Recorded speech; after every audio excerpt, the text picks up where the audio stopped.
Welcome back to part two. Even though we don't want to do it, we have a obligation to feel. As always, I'm your host Sean Paul. I'm here with Elisha. Kenneth. And the men's side of things, where Florida won their third national championship in school history, beating our Houston Cougars 65-63. So let's get into this. Like Florida, they seemed out of it for most of the game. Like Houston had a 12-point lead somewhere in the second half, but Florida fought through and through, and they pulled a miraculous comeback. So where do you guys think went wrong for Houston, and what went right for Florida to come back? Well, first, I guess we could talk about how great Will Richard played in that second half. I think Houston did a great job covering Walter Clayton. He had 34 the game prior, and I just knew coming into that game, like he's not giving us 30. Like we can already pencil he's not dropping 30 on us. So we did a great job on Walter Clayton. Will Richard, he kind of was the guy that game. Jaywan Roberts, he didn't really do well in that second half. I feel like LJ Cryer should have had more touches down the stretch, but also, they obviously game planned for him to not get as much touches as he did the game prior. And then, Milos Uzan, he went 2 for 9. He wasn't really great offensively either. And obviously the last shot, Emmanuel Sharp. I think if you're Sharp, you just have to shoot the ball. Yeah, even with that was the thing. Like, of course, Walter Clayton, he was coming down ferociously to close him down, but nothing against Emmanuel. We with all the harassment he's seeing. Honestly, get you guys. It's not that deep. I know it's basketball. Yeah, we know it's just it's difficult having to make a decision like that. But all praises for Emmanuel. But I think taking the shots, despite being closed down, taking the shots, I feel like that that could have maybe been a better choice despite him being chased down. Like honestly, when you watch it a couple of times, like obviously in the moment, he's not really thinking what's gonna happen. He's just seeing a guy jumping up in the air trying to close him out. But when you watch it, honestly, he probably could have sidestepped, pump fake, shot the ball. He probably could have drew a foul. But I feel like the bottom line is you shoot the ball regardless, and he dropped the ball, and then honestly, and then I feel like the next best thing would have been for him to take the turnover. Yeah.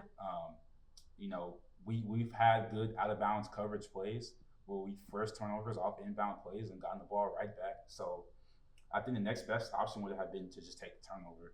But even then, going back down the stretch, a lot of fouls, little small fouls were being called. Javier got in foul. He was having a great first half. He sells back in second half. He picks up those 2 quick fouls. So back to back. Back to back. It was really immediately. Boom, boom. So I feel like the refs kind of dictated the play a little bit because it's just that's just the first half. Nothing was really getting called that much. They're letting guys play. And obviously our bigs were in some foul trouble. And then Javier, he comes back off of a long rest because he was in some foul trouble. And then he gets right back in foul trouble. He has to go sit down. So I think that kind of changed the game for us as well. Yeah, I think I was at the watch party downtown and I was lit the whole time, and then it got to the last minute and a half, and it was really heartbreaking. I will say though, one play that stood out for us was Malik Wilson. I think he had a really great game. I think when in the first half, especially, there was times where he for me, he's one of those players that just do all the little things right.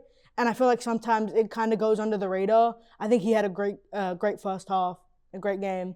But I think it's we should have known this Florida team is all they've done this tournament is comeback after comeback after comeback.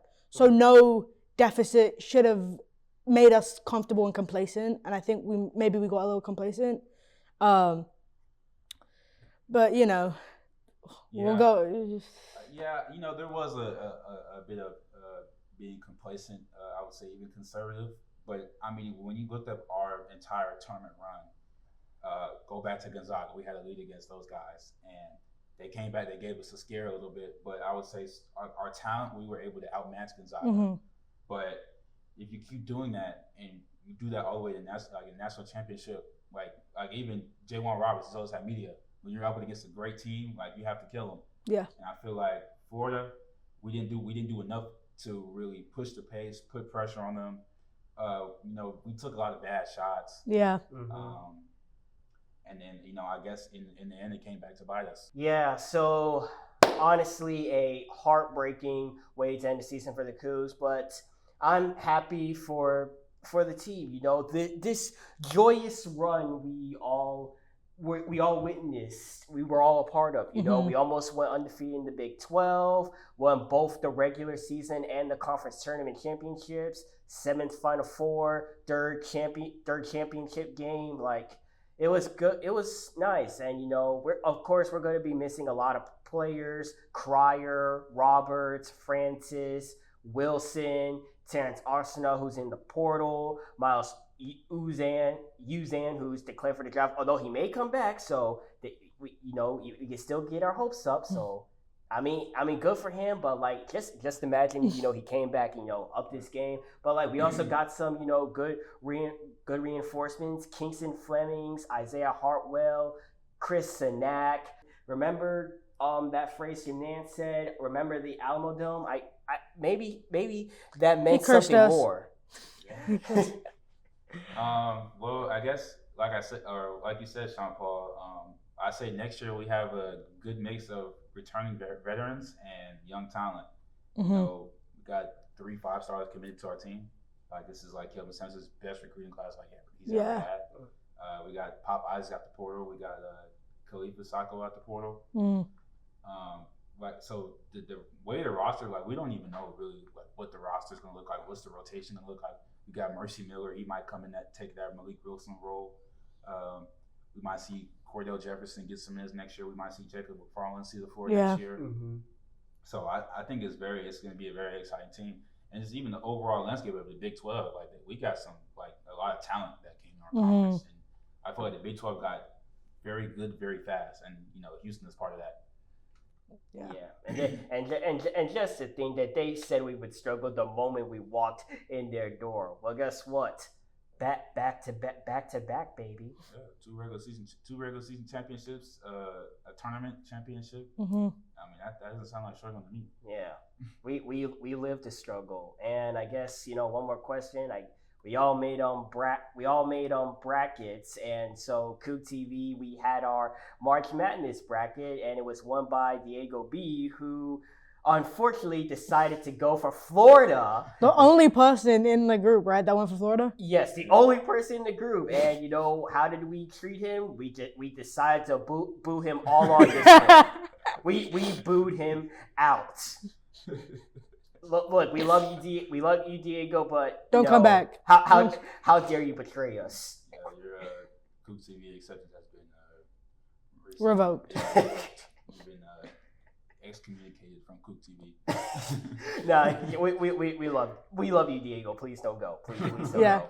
We need people, please.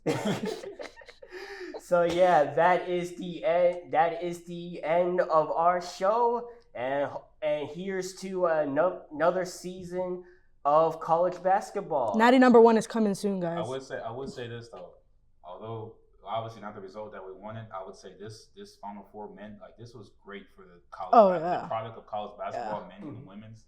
This was a great season. Like, I was more tapped in with college basketball this year than I was the NBA. True. Yeah. And not even a knock on the NBA, because the NBA has also been great this year. But I was so tapped in with college basketball this year. Like, I was like, bro, this is lit. Yeah. So, anyways, folks, that is the end of our show. Thank you for enjoying your stay here. We will see you next time. Well, I don't know next time, because the semester is almost over. So this may be our last show for the semester. We don't know. We'll see y'all when we see y'all. We'll see you when you see it. We're all part-timers, so you can't blame us. But anyways, once again, I'm your host, Sean Paul. I'm here with Elisha and Kenneth. And we will see you next time. And remember, whose house? Cougs' house. Go Cougs.